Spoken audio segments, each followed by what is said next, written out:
What you needed to do is go to the ancient altar.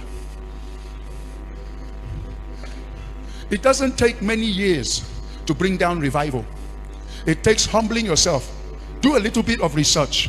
Find out what are the ancient gateways and portals into this land. Oh my God.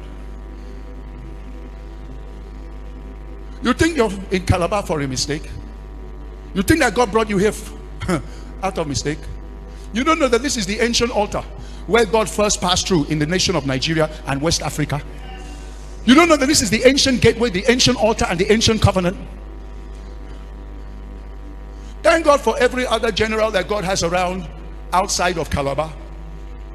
But I want to tell you, God will not start a move of God in a new way. He will start from the ancient altar. When he finds the people who are ready to redig it, because those angels are still waiting to be stirred up and provoked. Kama Shakataya.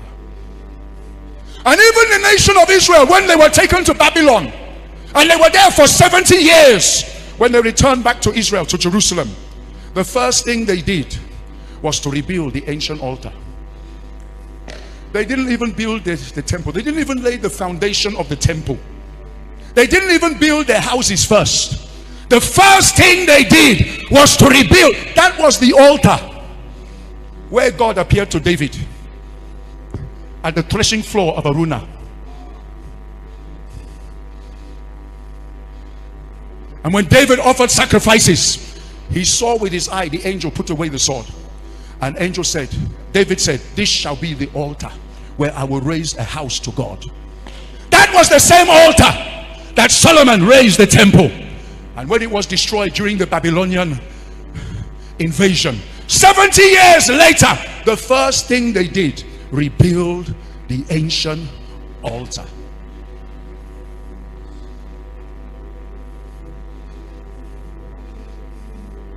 Am I communicating? So let's take off now. All of that, I'm laying foundation.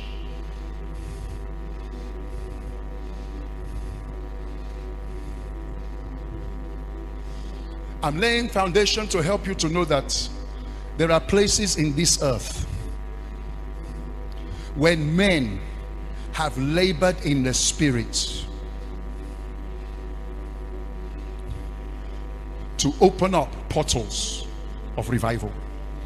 There are places and there are spots and there are locations, even in this land of Calabar, even in Cross River states, where men labor to open up the heavens to bring God down.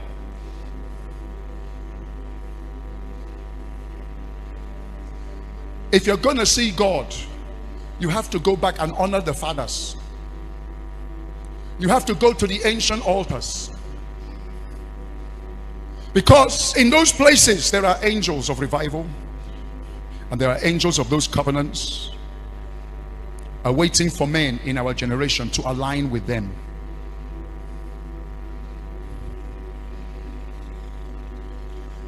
Let me take you and stretch your mind a little bit to give you understanding. Are you aware that there are certain locations in the earth that when you enter those places, you don't pray too much? Are you aware there are certain places in this earth, no matter how you pray, you may not break through, because the veil of witchcraft is very heavy and blood, innocent blood, is speaking. And if you want to really fly, you need to leave those places and go to the place where there's an open heavens. And there are certain places in this earth that have a very high angelic traffic, because there are men who paid a heavy price. The number one portal in the whole world where men run to and they have easy access, angelic visitation and open heavens, is called the Mount of Olives, where our master King Jesus used to wake up a great while before it is day. And that Mount of Olives was his location of prayer and fasting. That Mount of Olives is where Jesus spends all night prayers.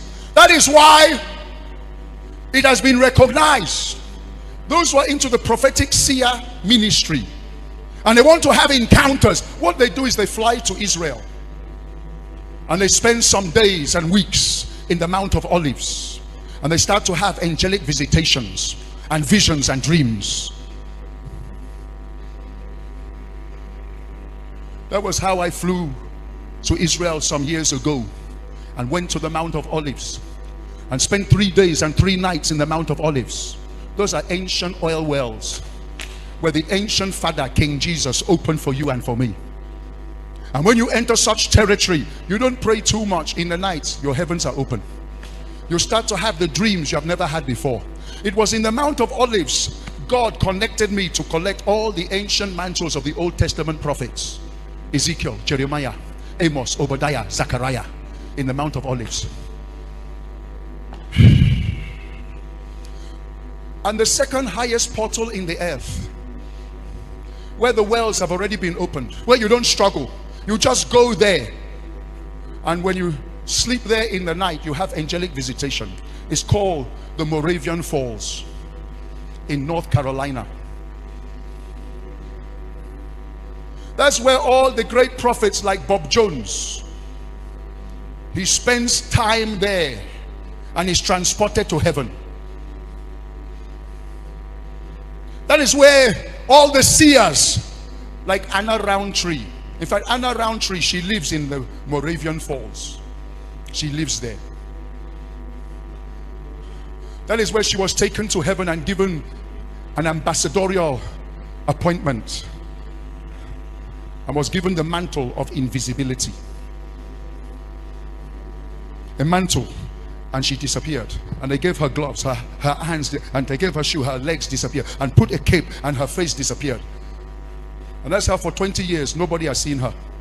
But she's there in the cabin in the Mount Moravian. She just locks herself there. She intercedes for all the nations. She knows everything that is going on in the world. She prays for certain men of God because she is connected to heaven. The Moravian Falls.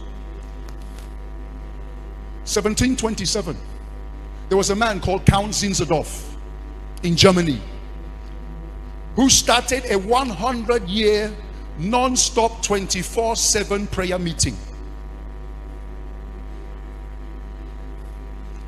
That is every single day for 100 years, day and night. There are people who are gathering there for prayers for 100 years. And you are struggling to open a new portal when there are places where there are portals already. Look, if you can learn to enter the labors of the heroes past, that is how those Moravians, they relocated from Germany to North Carolina, and they continued that 100 years 24/7 prayer meeting. And they bought the whole of that mountain range, 100,000 acres. So anybody who goes to the Moravian Falls, this is no more 18th century, 19th century, we are in the 21st century, but there are ancient wells that was opened in the 17th century, that when you just go there and you hire a cabin and you sleep there in the night, heavens open, angels begin to visit you.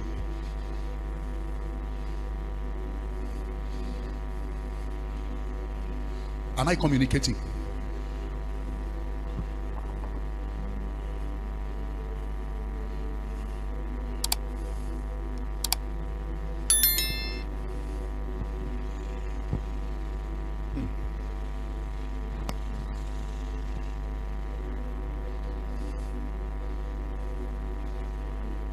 Welcome to Calabar. The ancient altar. The place where all the missionaries, where the gospel first entered. Not in Nigeria, the first place in the whole of West Africa and Black Africa. I hope you know that the first church and the first altar that was ever raised to God in West Africa is in this land. Why haven't you gone there? Don't you know that that is the altar that heaven is going to pass through again? Because God doesn't bypass the ancient altars. He doesn't come through a fresh move. He goes to the ancient altars that the ancient fathers opened. And you, the new generation, you have to redig the ancient wells.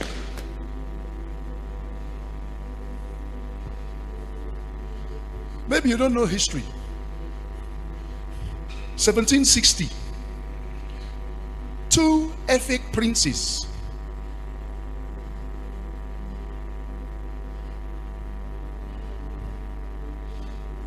were sown.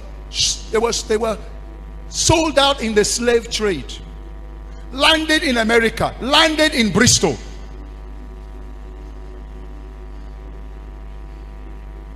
Little Ephraim Robin and John Akondria from this Calabar, taken as slaves, landed in Bristol. That's the headquarters of John Wesley. And they came under the ministry of John Wesley and were converted by John Wesley and baptized in water by John Wesley. And their conversion was so powerful and so genuine that the Queen of England, Queen Victoria, gave those two Efik slaves freedom from slavery. They are among the first 10 slaves that ever received freedom in the history of the slave trade from this land. And when they were given their freedom, they were asked, what do you want to do with your freedom? If you're studying history, go and pick up the books by Randy Sparks, the two princes of Calabar. He's a professor of history in US. He's the one who wrote this book. And when they were to come back, they asked, what do you want to do with your freedom? They said, we want to go back and evangelize our people because Africa is in darkness. And John Wesley, so moved by two who he has converted, returning back to the black Africa, he gave them his own Bible. You don't understand. That's the handing over of a baton of one revival for another revival. You still don't understand. So the first Bible that ever entered black Africa is the Bible of John Wesley. And that's how they landed on this beach, 1769, and began to evangelize their people until King Ao Honesty of Creektown and King Iyamba V now wrote a letter to Queen Victoria that you should also now send us people who will teach us the book and the word of God. And that was how on the 10th of April 1846 Hope Waddle and his team landed in Calabar with the second Bible, the Bible from Queen Victoria herself. And the first church service that was ever held in the whole of West Africa and Africa continent was held in Iyamba Street, just here in the Iron Palace of King Iyamba himself. And thereafter in 1850, the first altar that was ever raised to God in the whole of West Africa, you enter this water, 5 minutes, you land in Creektown, and you will see that first ancient altar built in 1850, where they fabricated the house and shipped that house down to this place and built the Presbyterian church.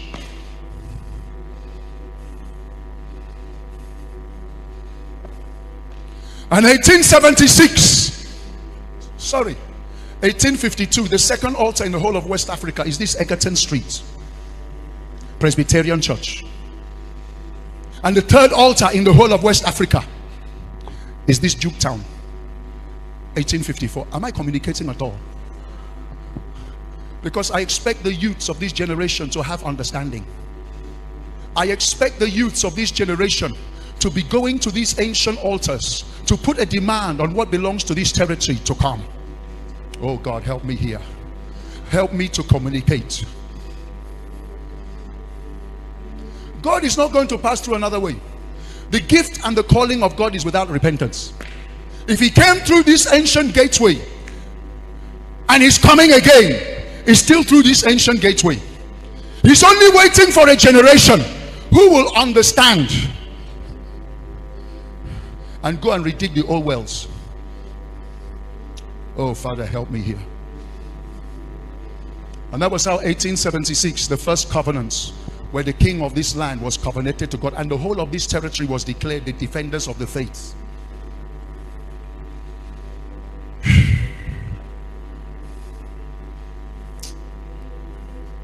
Let me leave it. But a few days ago, I called for the land to come for 10 days prayer here. I called for the whole land. I sent messages everywhere that the time has come for us to cry unto God, like Acts of the Apostles, to open up the ancient well for revival. And we were here 10 days and 10 nights. We don't go anywhere. And I also send message everywhere. Please come on, because we are going to the ancient altars. That was how we moved to Creektown, to the first altar that was ever raised.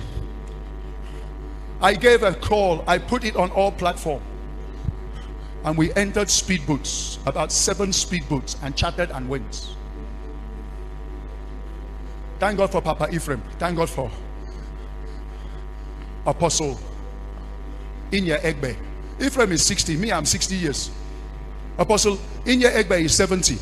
Thank God for that woman of God of intercessors who followed us. She's in her 70s. Thank God for Dr. Ekpemi. He's 70 something. He followed us. Even the Presbyterian prelates for the whole of Nigeria. He was in Aba. He abandoned everything, came all the way down to lie flat on the ancient altar to cry. Thank God for Apostle Simon. He's 68. And I looked at all of us who went on that journey. I didn't see any youths. I saw only fathers in their 40s, 50s, 60s, 70s, and getting to 80s. We were about 100 of us. We went down there and lay on the altar and cried. And after we finished that one, we went to another ancient altar. And I have been announcing it here.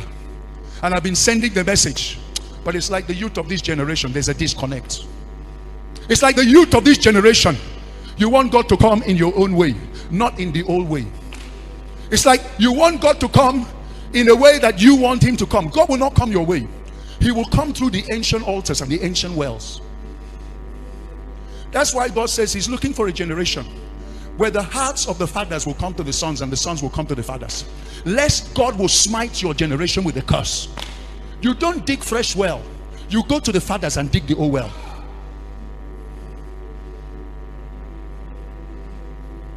You know another altar we went to? I announced it here, and I've been announcing it. And I was very shocked. No youths. No youths. Only old men and old women. We went to another altar in Creektown, the altar of Papa Cole. Papa Cole of Creektown.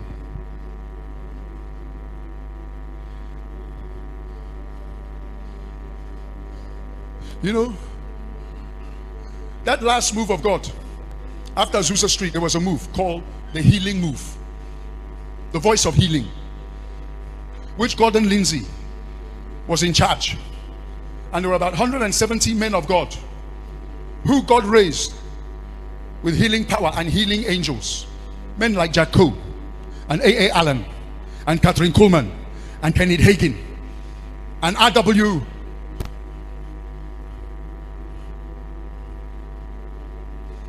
Shambach and all of those men, great men, 170 of them.